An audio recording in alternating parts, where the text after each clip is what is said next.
Okay. Start. All right. That was a lot of banter that you guys did not get to hear.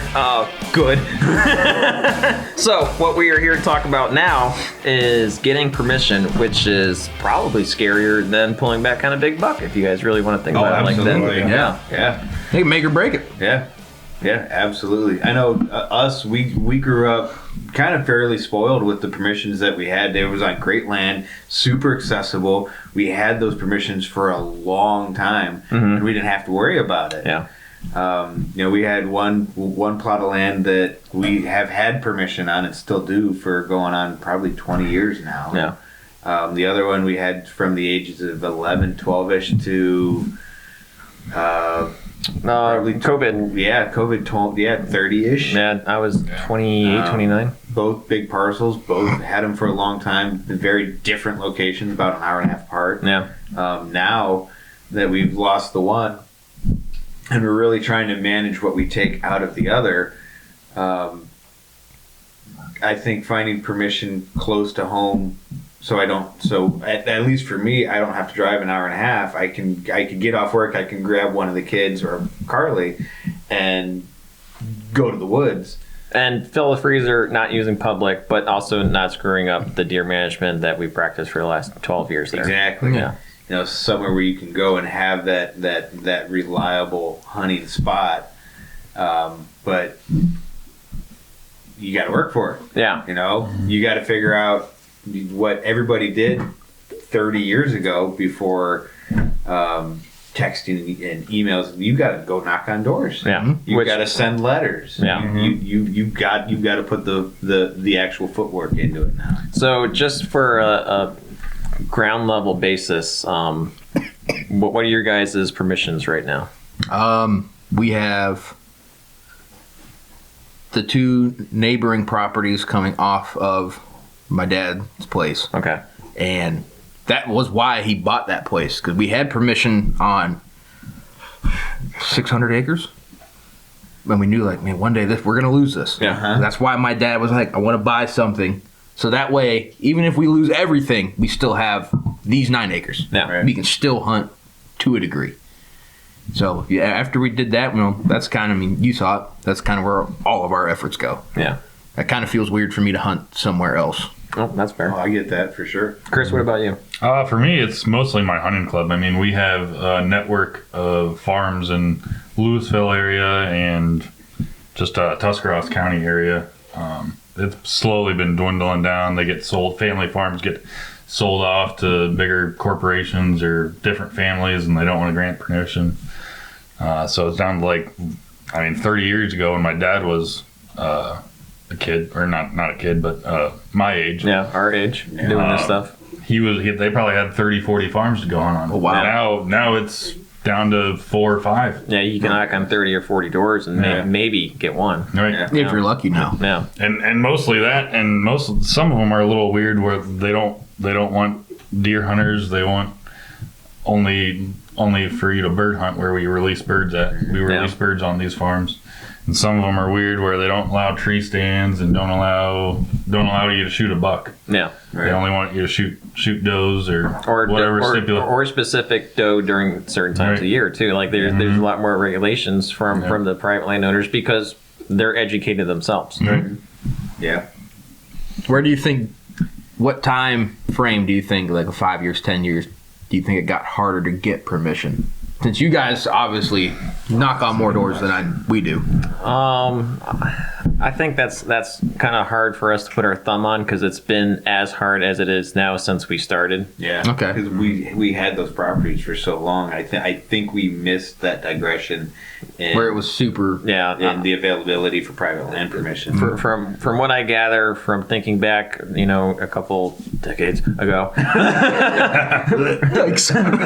probably early 2000s is when things started getting a lot That's tougher. when we started losing farms. It was probably about. See, that's funny because that's when we got the two next door to eventually where my dad bought his place. Yeah. The first property was a guy he had worked with forever.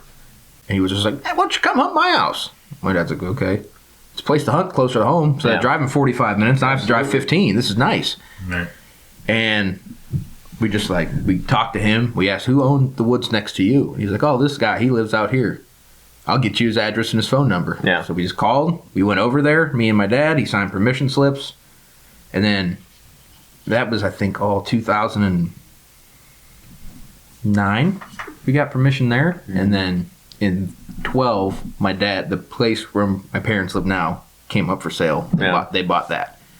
And then anymore, they're just like, yeah, just come and go as you please. You live right there. They take care of the woods. All right. Do what you want.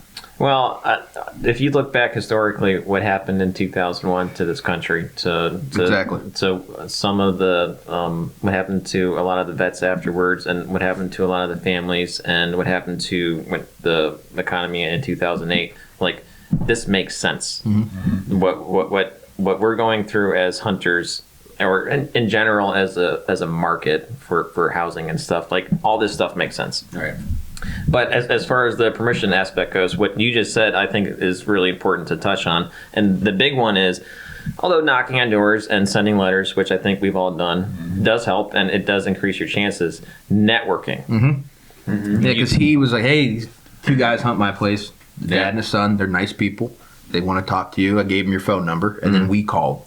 And he was like, yeah, why don't you come up and we'll talk. And we ended up talking for a couple hours. And then that was, probably like 15, 16 years ago, Yeah. somewhere in there. Yeah. And it's just been, it was different because I've knocked on doors within the past 5 years. I mean, I barely get a word out. Yep. And they're like, you want to hunt? Well, I was going, no. Oh, Yeah. Okay.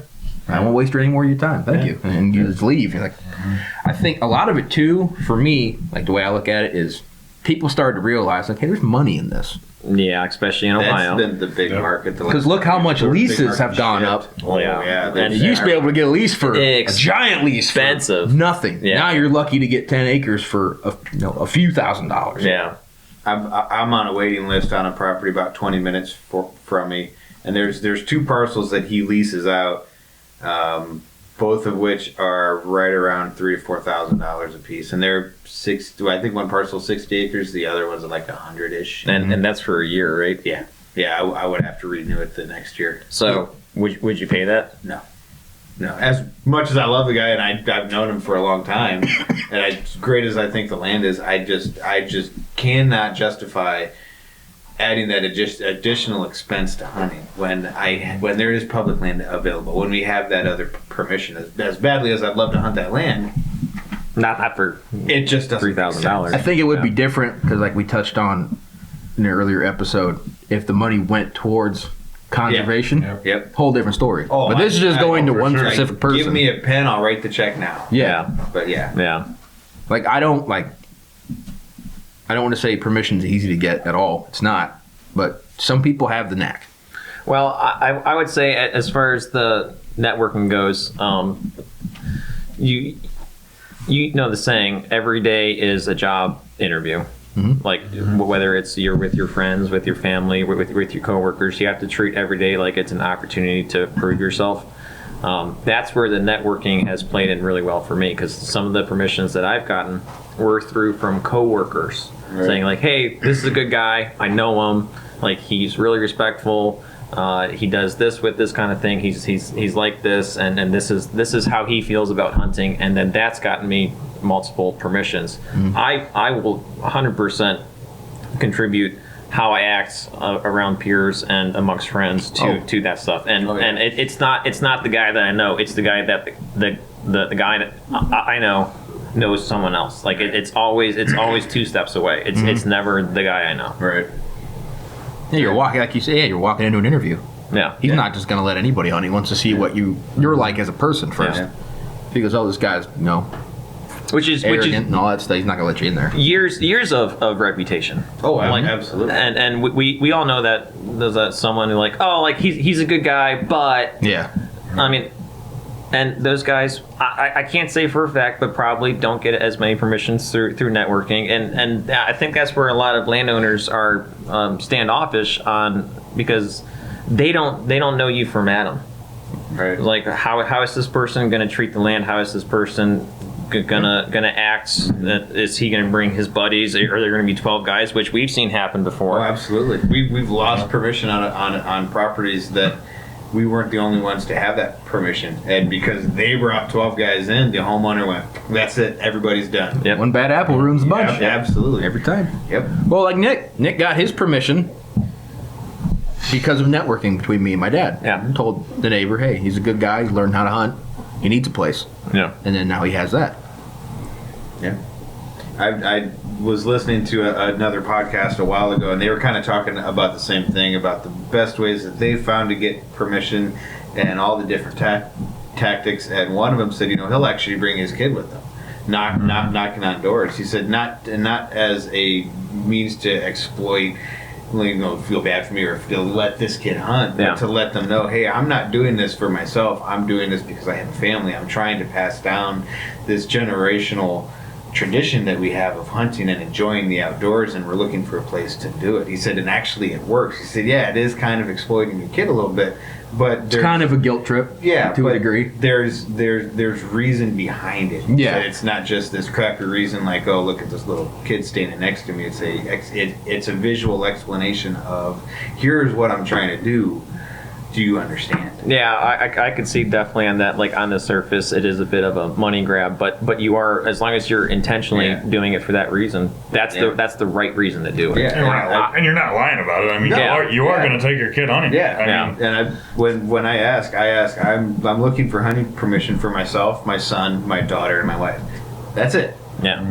If it's a It's not like everyone's going to be there at one time. No, I'm going to take 1, 2, 3, or all of them. Or if it's all of us, we're going to cram into our little blind and do it that way. But it's most likely going to be either myself or me and one of the other three. Now, see, I know a guy that does the door knock with the kid for the exact opposite reason you did, and Because it sells.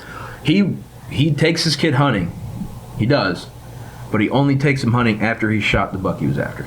And I'm like, I don't like that. I don't like that. Because there's years he's like that. Yeah, he's really wanting to go hunting, but I haven't killed my buck. And I'm like, dude, are you kidding me? Take your kid out. Don't like that one bit. There was a comment made on another podcast. I think it was well over a year and a half ago, and I think you touched on it once in one of your videos. I touched on it with a little bit of steam. I know which one you're talking about. You and I had talked about it too, and just flat out, it pissed me off. It was essentially a guy saying on a podcast is that youth hunters should be limited to a certain inch of deer. No. To where it was like 120 or 130 and under was the reference. And he was like adamant about it. And as a non-parent, I was mad. Yeah. You called me, and I actually saw that clip. that's I forget it was right before or right after. Absolutely, you called me. But you're hunting for the wrong reason. Right. oh, yeah. That's going to be a story he's going to tell his grandkids one day. Oh, yeah. If you shoot a 160-inch buck when you're 12 years old, Yeah.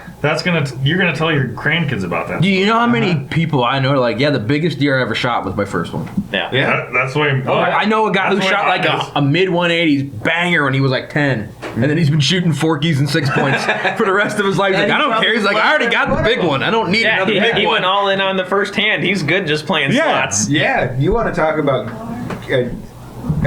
getting somebody new into hunting and No better way than a big buck. yeah. A big buck is like, I mean, that's the ultimate intro. I mean, yes, there's many other things to love about the outdoors, but if you're trying to introduce a new hunter, but you're going to remove that opportunity for him, no matter what his age, be it my 6-year-old son or my 40-year-old buddy that I'm working on getting into hunting, that is going to greatly diminish the opportunity of drive and commitment.